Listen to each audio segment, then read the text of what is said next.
안녕하세요. 업데이트온입니다. 혹시 여러분의 통장에 갑자기 거액이 들어온다면 기분이 어떠실까요?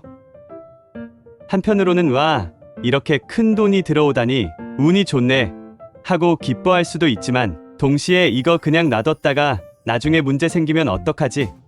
하는 걱정도 들기 마련인데요. 사실 최근에는 금융사기 예방과 자금 세탁 방지를 이유로 큰 돈이 입출금될 때마다 은행에서 요구하는 절차가 예전보다 훨씬 까다로워졌습니다. 예전에는 1천만 원이 넘는 돈을 찾더라도 간단히 왜 찾으세요? 정도만 물어본 후에 서명하고 끝낼 때가 많았지만 이제는 은행 창구에서 훨씬 더 구체적인 사용 목적을 묻고 때로는 보이스피싱 우려까지 점검해야 하죠. 여러분도 혹시 경험해 보셨을 텐데 갑자기 큰 금액을 인출할 때 은행 직원이 어디에 쓰시는 거예요?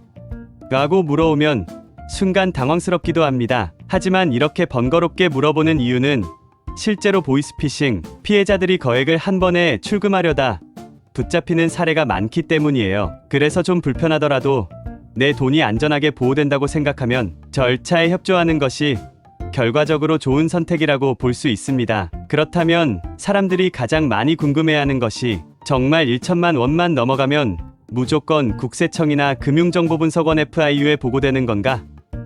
하는 부분일 텐데 꼭 그렇지만은 않습니다. 물론 1천만 원 이상 현금을 입금하거나 출금할 경우에는 해당 금융기관에서 FIU로 정보를 전달하도록 되어 있어요. 하지만 그 데이터가 바로 탈세나 불법 자금으로 간주되는 건 아니고 FIU가 다수의 사례 중에서 2심 거래로 판단한 건에 한해서만 국세청 등 관계기관에 추가로 통보하게 됩니다. 예를 들어 차를 샀거나 집을 구하기 위해 한 번에 몇 천만 원을 뽑거나 결혼 비용이나 병원비 같은 특별한 지출 목적이 있는 경우라면 문제될 일이 거의 없죠. 다만 여기서 함정이 하나 있는데 쪼개기 거래라고 해서 그럼 1천만 원이 아니라 900만 원씩 여러 번 찾으면 괜찮지 않을까? 하고 생각하시는 분들도 많다는 겁니다. 사실 은행 입장에서는 하루 안에 900만 원씩 여러 차례 반복해서 출금하는 패턴을 오히려 더 의심스럽게 볼 수밖에 없습니다. 굳이 1천만 원이 아닌 900만 원 전후로 계속 쪼개서 입출금한다면 왜 이렇게 불편하게 돈을 빼지?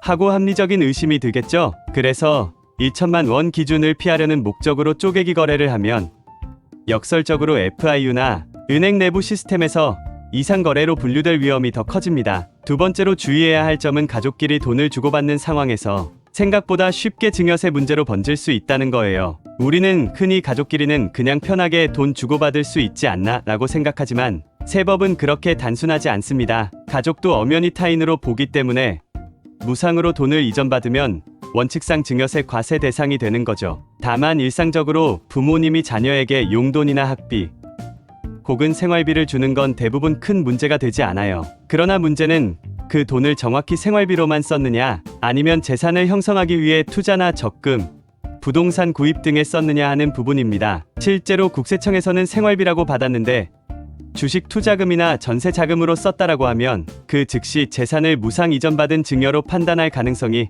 매우 높습니다. 또 결혼 자금이나 혼수 비용 같은 것도 주의해야 해요. 부모님이 자녀 결혼에 필요한 가전제품이나 예물을 사주는 것은 대체로 증여세가 면제되는 범위지만 그 규모가 지나치게 크거나 결혼에 필요한 경비로만 사용되지 않고 남는 돈을 다른 용도로 활용한다면 증여세 논란이 생길 수 있습니다. 그래서 세금 문제를 피하려면 가족 간이라도 금전거래가 오갈 때 기록과 증빙을 남기는 습관이 매우 중요합니다. 예를 들어 생활비라고 송금 메모를 남기고 실제로 그 돈이 다른 투자나 목적으로 쓰이지 않았음을 어느 정도 보여줄 수 있어야 불필요한 세금이나 의심을 피할 수 있어요. 이 부분은 상속 문제와도 밀접하게 이어지는데 예를 들어 부모님이 돌아가시기 전에 10년 이내에 자녀에게 큰 돈을 주셨다면 이를 사전 증여로 보고 상속세를 매길 수도 있습니다. 아니, 생전에 내가 부모님한테 받은 돈인데 왜 갑자기 상속세냐라고 하실 수도 있지만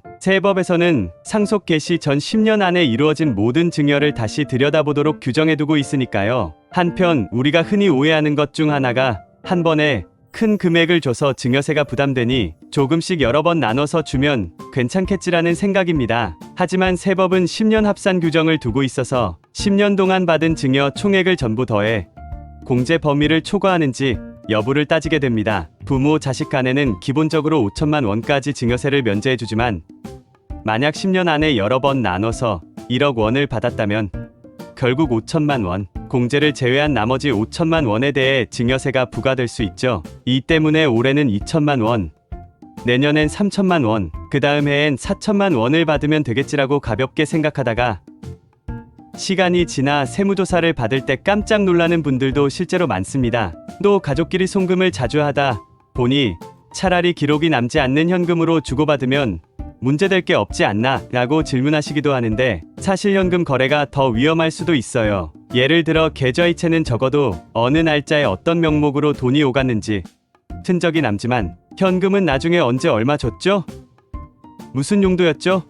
라고 물으면 기억에만 의존해야 하잖아요. 그러니 만약 당시에 구체적으로 문서나 각종 영수증을 남기지 않았다면 해명을 하기도 훨씬 어렵습니다. 결국 수많은 사례들을 봤을 때 투명하고 명확한 계좌 거래를 하면서 송금 메모나 결제, 내역 등을 잘 챙겨두는 게 오히려 훨씬 안전하다고 말씀드릴 수 있죠. 정리해보면 우리가 그냥 내 돈이라고 생각하는 그 금액도 사실은 여러 법적 요건과 금융규정에 따라 면밀히 살펴볼 수밖에 없는 시대가 됐다는 것입니다. 은행에서는 큰 금액이 움직일 때마다 보이스피싱 예방을 위해 꼼꼼하게 확인하고 그 과정에서 조금이라도 의심스러운 점이 있으면 FIU로 보고할 수밖에 없어요. FIU가 받은 자료 중에서 이상 징후가 뚜렷하면 국세청이 다시 들여다보는 구조라 자칫 나쁜 의도가 없었음에도 불구하고 조사 대상이 될 수도 있습니다. 또 가족 간이라 해서 방심했다가는 증여세 폭탄이나 상속세 문제로 이어질 수 있으니 의도치 않게 당황스러운 상황을 맞지 않도록 평소에